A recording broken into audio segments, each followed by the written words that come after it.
നമസ്കാരം മലയാളി വാർത്തയിലേക്ക് സ്വാഗതം. മുൻ ADM ആയിരുന്ന നവീൻ ബാബു അദ്ദേഹത്തിന്റെ മരണവുമായി ബന്ധപ്പെട്ടുള്ള കേസൊക്കെ പുരോഗമിക്കുകയാണ്. CBI അന്വേഷണം സർക്കാർ ഉത്തരവിട്ടിരിക്കുകയാണ്.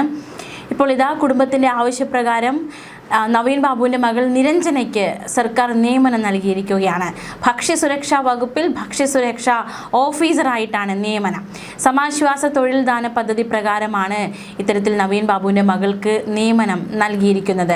മകൾക്ക് ആശ്രിത നിയമനം നൽകണമെന്ന് കാട്ടി മാതാവ് മഞ്ജുഷ മുഖ്യമന്ത്രിക്ക് അപേക്ഷ നൽകിയിരുന്നു. നവീൻ ബാബുവിൻ്റെ മരണത്തിൽ അന്വേഷണം CBIക്ക് വിടാൻ നേരത്തെ സംസ്ഥാന സർക്കാർ തീരുമാനിച്ചിരുന്നു. CPI നേതാവും കണ്ണൂർ ജില്ലാ പഞ്ചായത്ത് മുൻ പ്രസിഡന്റുമായ PP ദിവ്യയാണ് കേസിലെ ഏക പ്രതി.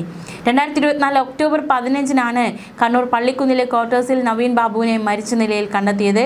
കളക്ട്രേറ്റിൽ നടന്ന യാത്രയയപ്പ് ചടങ്ങിൽ അന്നത്തെ ജില്ലാ പഞ്ചായത്ത് പ്രസിഡന്റായ PP ദിവ്യ അദ്ദേഹത്തെ അഴിമതി ആരോപണം പറഞ്ഞ് പരസ്യമായി അധിക്ഷേപിച്ചിരുന്നു.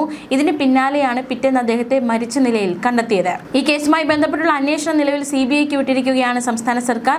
മകൾ നിരഞ്ജനയ്ക്ക് ആശ്രിത നിയമനം നൽകാനും ഈ ഒരു കേസ് CBIക്ക് വിടാനുമുള്ള തീരുമാനം പുതിയ സർക്കാർ അധികാരത്തിലേറിയുടൻ തീരുമാനിക്കുകയായിരുന്നു. ഈ സർക്കാർ ആദ്യമായി അന്വേഷണം പുറപ്പെടുവിക്കുന്ന അല്ലെങ്കിൽ അന്വേഷണം CBIക്ക് വിടുന്ന കേസാണ് നവീൻ ബാബുവിൻ്റെ കേസ്. നവീൻ ബാബുവിൻ്റെ കുടുംബത്തിൻ്റെ ആവശ്യം പരിഗണിച്ചാണ് സർക്കാർ തീരുമാനമെടുത്തത്. അതേസമയം ഈ മരണവുമായി ബന്ധപ്പെട്ട് PP ദിവ്യയുടെ ഫോൺ കോൾ വിവരങ്ങൾ പൂർണ്ണമായി കിട്ടില്ലെന്ന് പബ്ലിക് പ്രോസിക്യൂട്ടർ തലശ്ശേരി അഡീഷണൽ ജില്ലാ സെഷൻസ് കോടതിയെ അറിയിക്കുന്ന സാഹചര്യമുണ്ടായിരുന്നു. കോടതി നിർദ്ദേശത്തെ തുടർന്ന് തുടരന്വേഷണം നടത്തി പ്രത്യേക അന്വേഷണ സംഘം കേസിലെ പ്രതി PP ദിവ്യയുടെ കോൾ വിവരങ്ങൾ പൂർണ്ണമായി റിപ്പോർട്ടിനൊപ്പം കോടതിയിൽ സമർപ്പിച്ചിരുന്നില്ല.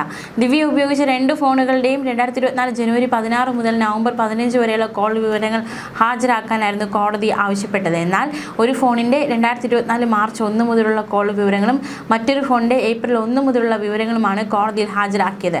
കോൾ വിവരങ്ങൾ പൂർണ്ണമായി ലഭ്യമാക്കുന്നതിനെക്കുറിച്ച് കോടതി ആരാഞ്ഞിരുന്നു.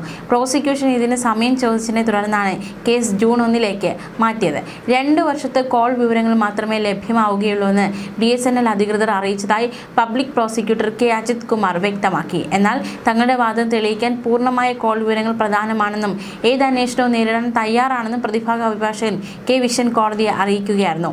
അതേസമയം പോലീസ് അന്വേഷണത്തിലെ 13 വീഴ്ചകൾ ചൂണ്ടിക്കാട്ടിയായിരുന്നു നവീൻ ബാബുവിൻ്റെ ഭാര്യ മഞ്ജുഷ അഡ്വക്കേറ്റ് PM സജിത മുഖേന തുടരന്വേഷണ ഹർജി സമർപ്പിച്ചത്.